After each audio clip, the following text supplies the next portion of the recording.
business of sports gambling for the week ending April 18th, 2025. I'm your host, Sigma Squirrel. This week, did DraftKings bail to stay in the state's good graces? DraftKings quietly pulled its application to launch prediction markets, and the timing couldn't be more telling. The move comes just as a wave of state regulators from Tennessee to Michigan are sounding alarms about federally regulated prediction markets like Kalshi. These markets let users bet on real-world events, but they don't operate under the same rules as sportsbooks, and that's got state regulators nervous. Why? Because every dollar spent in a federally regulated market is a dollar not taxed by the state. With some states openly urging the CFTC to shut these platforms down, DraftKings may have made a calculated retreat to avoid poking the bear, especially since their core sportsbook business still depends entirely on state-level licensing. And yet, demand is there. Betting syndicates love these products. Retail users clearly want these products, but for now, it looks like the big players aren't willing to fight that battle.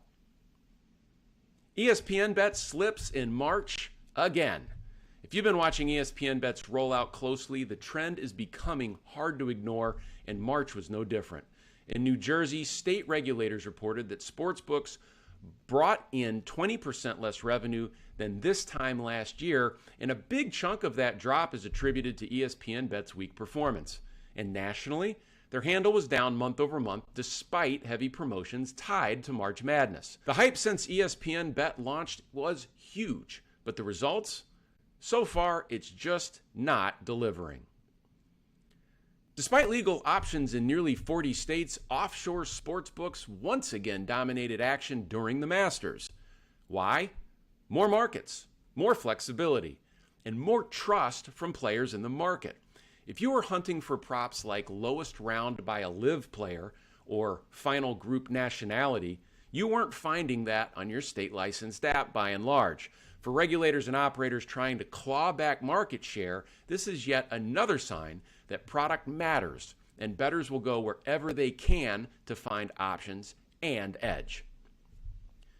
Every year, WNBA season win totals open up softer than the NBA, and this year, sharp groups are not waiting around. We've seen big early steam on teams like the Liberty and the Sky, plus aggressive positions on MVP futures, particularly Breanna Stewart and Napheesa Collier. If you're a bettor looking to tail early sharp movement or grab CLV before lines settle, the WNBA futures board is worth a long look.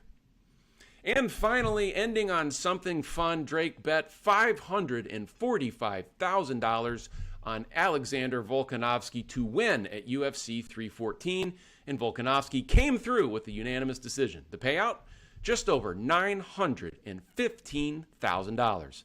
It's one of Drake's biggest betting wins yet, in a rare moment where the infamous Drake curse was more meme than reality. And that's your hold report for April 18th, 2025. I'm Sigma Squirrel, and you're watching the Sharp Money Network.